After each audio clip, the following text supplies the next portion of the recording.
जय हिंद दोस्तों। हमारे चैनल फोकस द फ्यूचर में आपका स्वागत है। आज हम आए हैं, हमारे साथ हैं फिरोजुद्दीन जोरावर साहब। ये जयपुर के अंदर वरिष्ठ समाज सेवी भी हैं और वेलफेयर पार्टी ऑफ इंडिया के जयपुर जिला अध्यक्ष भी हैं। हम बात करेंगे अभी जयपुर के माहौल की। जयपुर में अभी जो चर्चित विधायक बाबा बाल मुकुंद आचार्य सुर्खियों में बने रहने के लिए कुछ ना कुछ बोला करते हैं और विवाद पैदा कर देते हैं। तो इसको लेकर हम फिरोजुद्दीन जोरावर साहब से कुछ बात करते हैं। आइए आपको मिलाते हैं। फिरोजुद्दीन जोरावर साहब, आपका बहुत बहुत स्वागत है हमारे चैनल पर और हमें वक्त देने के लिए आपका बहुत बहुत शुक्रिया। आपका भी शुक्रिया, बहुत बहुत धन्यवाद। जी, सबसे पहले तो मैं आपसे एक सवाल पूछना चाहूंगा कि बाबा ने एक बार फिर सुर्खियां बटोरने के लिए भड़काऊ बयान दिया है सोशल मीडिया पर या कहीं पर भी। जयपुर में खड़े हो जाते हैं तो एक बार फिर वो सुर्खियों में आ रहे हैं, कई टीवी चैनलों के अंदर भी आ रहे हैं, अपनी बाइट भी दे रहे हैं। तो वो चोर भी कह रहे हैं, आतंकवादी भी कह रहे हैं, जिहादी भी कह रहे हैं। इसको लेकर आपकी क्या प्रतिक्रिया है? देखिए, ये सब पब्लिक को समझना है इस बारे में। जी। जो बुद्धिजीवी वर्ग है, जो बाबा भारतीय जनता पार्टी के नाम पर एक ऐसे एमएलए को वोट दिए हैं, जी। उनको सोचना है कि उनकी भाषा हम्म। कितनी असभ्य है। किस तरीके से वो खुले मंच पर वीडियो बनवा करके और वो चोर को मैं मारूंगा, हम्म। इस तरीके की भाषा का इस्तेमाल कर रहे हैं। हम्म। ये बात तो उन वोटरों को सोचनी है, समझनी है। वो चर्चा में तो बन रहे हैं, लेकिन चर्चा में बनने के साथ साथ वो पब्लिक को जागरूक भी कर रहे हैं कि देखिए मेरे में कितनी क्वालिटी है, मैं किस तरीके से पेश आता हूँ, मेरी भाषा कैसी है। ये सब बातें भी वो अपनी दर्शा रहे हैं। जी। तो असल तो जयपुर के हवा महल क्षेत्र के हम्म। जो जनता है, उसको देखना है कि हमने क्या गलत किया और क्या सही किया। हम्म। ये उन पर एक सवालिया निशान लग रहा है। हम्म। और आने वाले टाइम पर उनको सोचना है कि हम वाकई एक ऐसे आदमी को वोट दे सकते हैं हम्म। या नहीं, या कोई सभ्य आदमी को वोट देना चाहिए, ये उनको सोचना है। जी, बाबा की इसी सोशल मीडिया पोस्ट पर खुद हिंदू समाज के लोगों ने आपत्ति जताई है और वो कह रहे हैं कि बाबा की इस तरीके से बात करना, इस तरीके की भाषा का इस्तेमाल करना सभ्य समाज के लिए बहुत गलत है। तो आप लोग समझदार हैं, जनता समझदार है, सब समझती है कि कौन आदमी किस टाइप का है, कैसा है। एक धार्मिक उन्माद में या अंधभक्ति में आदमी वोट तो दे देता है, लेकिन उसका रिजल्ट उसे बाद में भुगतना पड़ता है। हम्म। और जनता खुद सोचेगी कि भाई ये हम आगे सही करें या गलत हम्म। वोट देने पर। जी, पुलिस प्रशासन भी पिछले 2 सालों से कम सरकार हो गई, बीजेपी की सरकार आए हुए 2 साल के लगभग हो गए। इन 2 सालों में उन्होंने सैकड़ों कानून तोड़े होंगे और सैकड़ों बयान उन्होंने भड़काऊ दिए होंगे, लेकिन पुलिस प्रशासन भी इन पे कार्रवाई करने से घबराता है, डरता है। ऐसा क्यों?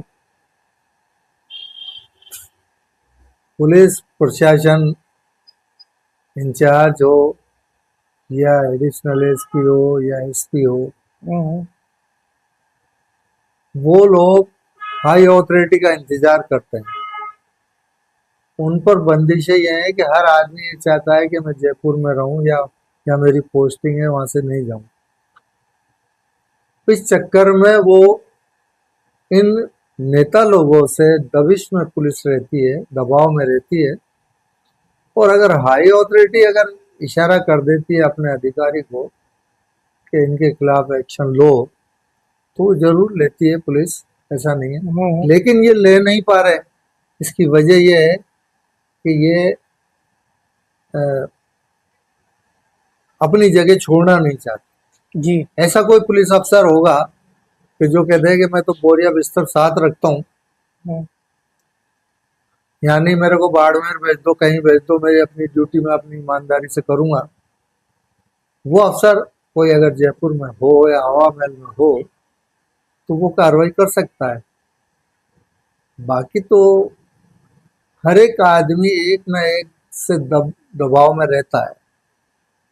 यही वजह है कि पुलिस कार्रवाई नहीं कर पाती है। और पुलिस के खिलाफ, पुलिस इसके एमएलए के खिलाफ कोई भी परिवाद देने से आम आदमी डरता है। अच्छा, पिछले 2 सालों के अंदर बाबा सिर्फ भड़काऊ बयान देकर या कोई भी उत्तेजक बयान देकर सुर्खियां बटोरते हैं, लेकिन इनके खुद की हवा महल विधानसभा के अंदर सड़कें इतनी क्षतिग्रस्त हैं, उस पर ध्यान क्यों नहीं देते? अब देखिए, ये जो लोग तारीफ करते हैं इन एमएलओ की और सरकार की, हम्म। वो कभी ये नहीं पूछते हम्म। कि आपने अपने एमएलए कोटे से कितना बजट कहाँ कहाँ लगाया। ये कब्रिस्तान से लेकर के और जल महल तक पूरा रोड जो है ये हवा महल क्षेत्र में आता है, माउंट रोड। Mount Road. जी। और इसकी स्थिति ऐसी है कि हर जगह खड्डे, हर जगह आपको सड़क टूटी हुई, हर जगह अतिक्रमण, आने जाने में इतना परेशान है लोग। अगर किसी को डिलीवरी या कोई दुर्घटना ऐसी हो जाए, किसी को हार्ट अटैक आ जाए और वो अगर अपने मरीज को उस रास्ते से लेके जाए। उस रास्ते से लेकर के जाए तो ये असंभव सी बात लगती है कि वो हॉस्पिटल तक पहुंच जाएगा। जी। इस पर किसी भी आदमी का ध्यान, जो भक्त हैं उनका ध्यान नहीं है। हम्म।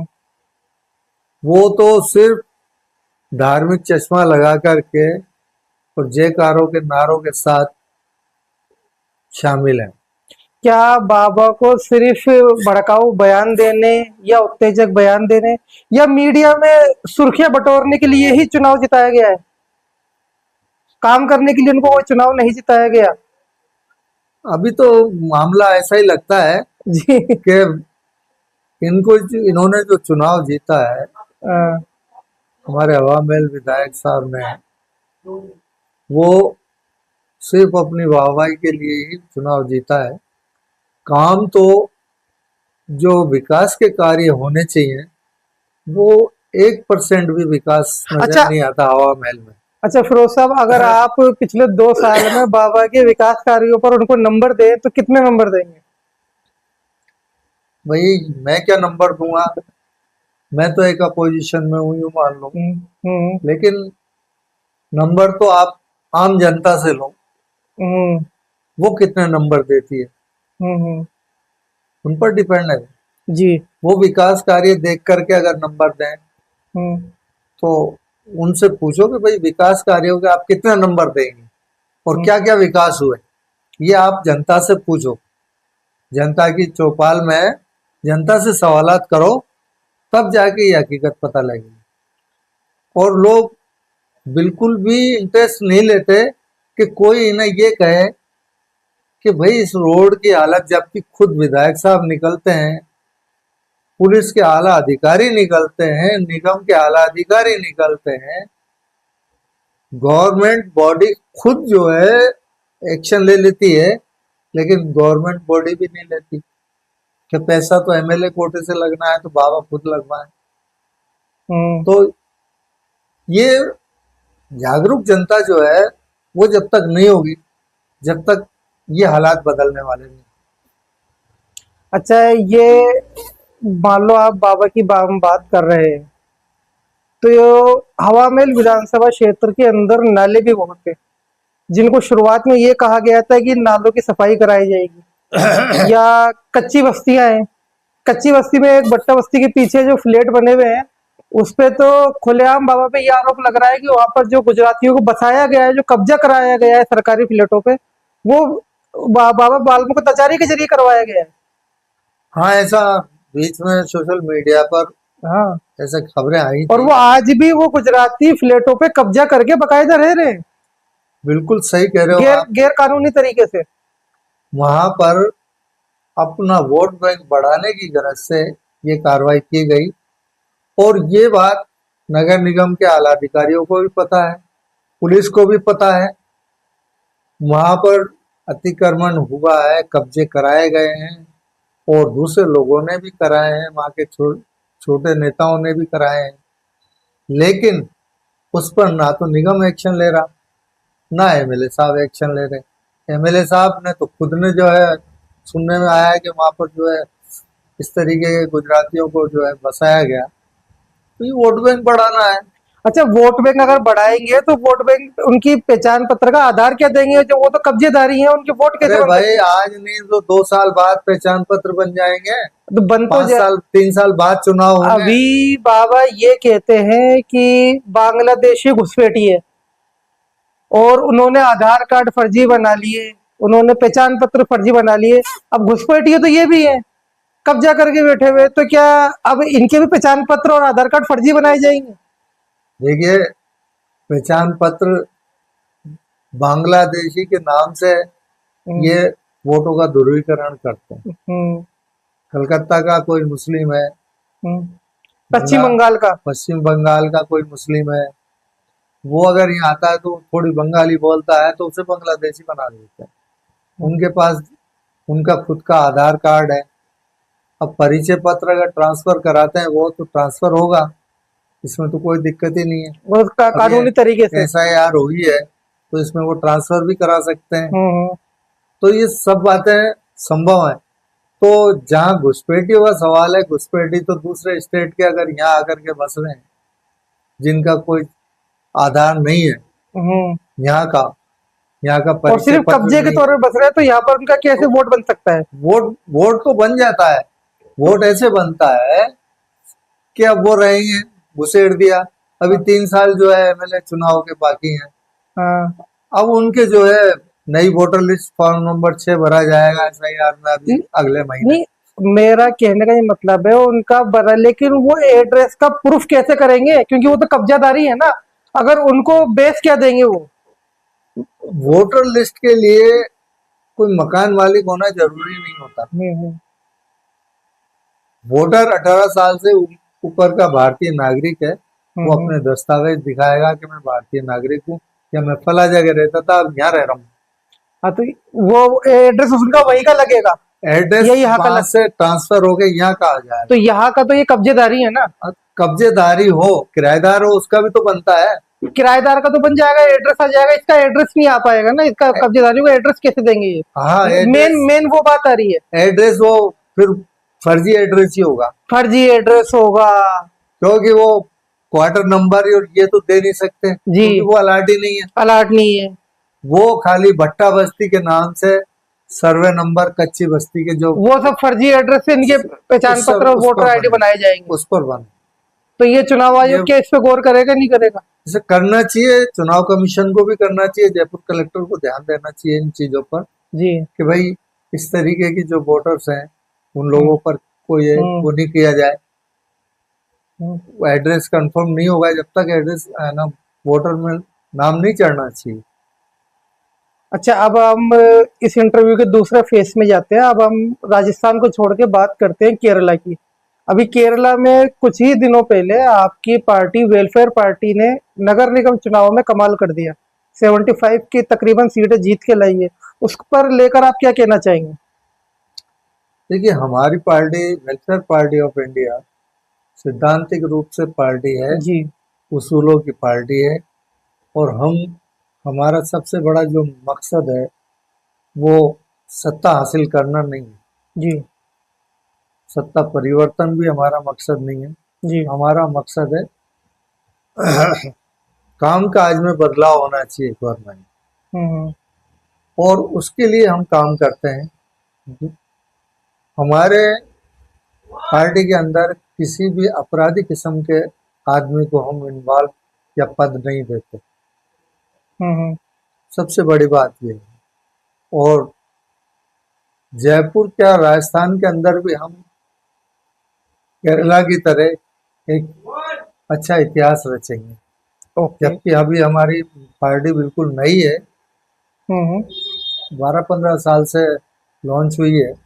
हम्म और केरला साइड में ज़्यादा अपना वर्चस्व है। यहाँ पर भी हमने 2 बार चुनाव लड़ा है एमएलएस का, 1-2 सीटों से। अभी 2-3 सीटों से राजस्थान से चुनाव लड़ा। तो हम अपना वर्चस्व धीरे धीरे कायम कर रहे हैं। और हमारा मकसद पैसे की भीड़ जमा करना नहीं है। जी। हमारे पास वही लोग होंगे जो नेक ईमानदारी से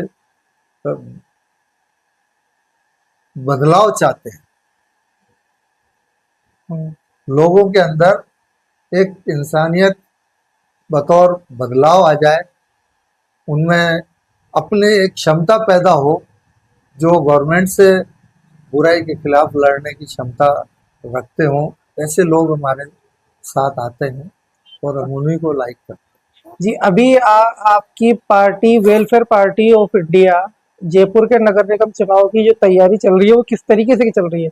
किस तरीके से आप तैयार है नगर निगम चुनाव के लिए? हैं। देखिए, जयपुर में जिला अध्यक्ष होने की वजह से जिम्मेदारी मेरी भी बनती है। जी और मैं हर एरिया में इस बात को नोट कर रहा हूँ कि हम कहाँ कहाँ चुनाव लड़ सकते हैं, जी। हम अपना वर्चस्व कहाँ कहाँ है, और वहाँ से हम कैंडिडेट खड़े करेंगे। और करीब 20 से 25 कैंडिडेट हम जयपुर जयपुर के अंदर देंगे आप? और राजस्थान में हमारा कोटा है, और ये बारा है, और कई सवाई माधोपुर है, गंगापुर है। इधर हम जो है नगर पालिका मजबूत पंचायत स्थिति चुनाव में में है। मजबूत स्थिति में जी जी हम चुनाव जीते। जी जी जी। फिरोजुद्दीन जोरावर साहब, बहुत बहुत शुक्रिया हमें वक्त देने के लिए और हमारे चैनल पर आने के लिए। धन्यवाद। ये थे हमारे साथ फिरोजुद्दीन जोरावर साहब, वेलफेयर पार्टी ऑफ इंडिया के जयपुर जिला अध्यक्ष और वरिष्ठ समाज सेवी भी। मिलते हैं आपसे अगले एपिसोड में। शुक्रिया।